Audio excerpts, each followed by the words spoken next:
Non. Coucou et bienvenue sur la chaîne du Shadows pour cette toute première vidéo. Je suis désolée d'ailleurs, j'ai vraiment beaucoup de mal à fixer le petit point de la caméra. J'ai plutôt tendance à regarder le retour, donc désolée. Hein. Alors ici on a tendance à m'appeler soit Katsu, soit Ophélie, qui est mon nom de naissance. J'écris mon premier roman de fantasy et je suis dessinatrice à mes heures perdues. Je suis également une personne handicapée et dite neuroatypique. J'ai notamment un trouble du déficit de l'attention, un trouble du spectre autistique et je suis une personne multiple. Et si je vous fais l'étalage de mon curriculum psychiatrique, c'est parce que j'aimerais vous raconter une petite histoire en rapport avec ça pour présenter cette chaîne. Tout a commencé au mois de février 2018 quand, après un gros burn-out et plusieurs passages aux urgences psy, j'ai décidé d'aller me réfugier dans les montagnes chez ma mère pour me reposer. À ce moment-là, j'ai eu l'idée assez fulgurante d'écrire un roman sur un personnage qui vivait dans ma tête depuis des années. Ce personnage s'appelait Chill et j'avais pour lui eu vraiment une affection démesurée. À la suite de mon burn-out, Chill est devenu beaucoup plus présent dans mes pensées. Du coup, l'écriture de ce roman est très vite devenue obsessionnelle. Chill occupait l'essentiel de mes pensées à tout moment de la journée et jusque dans mes rêves où je le suivais dans un monde onirique fascinant, tout teinté de bleu. Un monde qui m'a d'ailleurs servi de toile de fond pour l'univers de mon roman.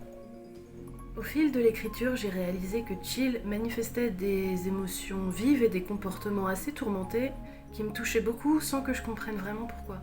Des angoisses assez fortes, des comportements presque obsessionnels, des réactions que j'avais pas du tout anticipées dans l'écriture du roman. On aurait dit qu'il était autonome et qu'il échangeait avec moi au travers de scènes ou de dialogues spontanés qui s'écrivaient tout seul en mode automatique. Des impressions qui me troublaient d'autant plus que moi je vivais toujours des épisodes dépressifs assez violents et je commençais à me poser beaucoup de questions sur mon propre fonctionnement. L'année 2021 notamment a été particulièrement difficile sur le plan de la santé mentale. Puis un beau jour, à force de recherches acharnées, patatras, le verdict est tombé cette année, je suis autiste. T'entends là? Autiste moi? Sérieux? Oui, je suis actuellement pré-diagnostiquée et en cours de validation par un psychiatre spécialisé. À partir de là, tout devint beaucoup plus clair, et ce jusqu'au comportement assez étrange de mon personnage Chill, qui est très à fleur de peau. Ça faisait déjà près de 4 ans que ce personnage me criait sa vérité à travers les lignes de cette histoire et j'avais absolument rien compris. Une chose en entraînant une autre, j'ai évidemment commencé à me poser beaucoup de questions sur la véritable nature de ce personnage. J'ai aussi réalisé qu'il n'était pas le seul à échanger avec moi au travers de ce roman. Beltan, Elise et Katie, qui sont tous trois aussi des personnages de ce roman, avaient tendance à échanger eux aussi avec moi de manière assez symbolique et détournée au travers de dialogues, de scènes, exactement comme Chill. Et là encore, à force de recherche ou de témoignages de personnes sur les réseaux sociaux, j'ai fini par comprendre que ces personnages-là étaient un peu plus que des personnages. J'ai compris qu'ils étaient ce qu'on appellerait des alters, soit des parts de moi très dissociées, qui interagissent dans ma vie de tous les jours et communiquent assez régulièrement dans mon quotidien et notamment à travers ce roman que j'ai écrit pendant 4 ans. Cette année, j'ai donc compris que j'étais autiste et que je souffrais aussi probablement de troubles dissociatifs complexes. Ça fait déjà un gros morceau à avaler, hein. Alors si là vous vous dites, allez ça y est, encore une chaîne de plus sur le trouble dissociatif de l'identité, je vous répondrai oui et non.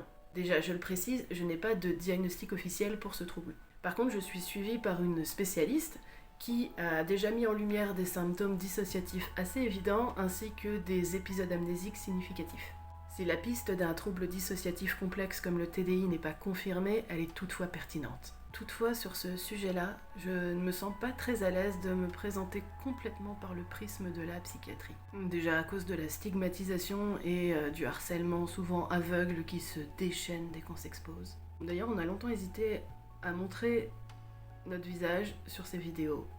On a finalement choisi de le faire par facilité parce que c'est plus évident pour nous de juste poser le téléphone et filmer que à penser à des montages, des créations de personnages, ce genre de choses, ce que j'aurais vraiment voulu faire, mais je pense que je me serais jamais lancée si j'étais partie dans des projets comme ça.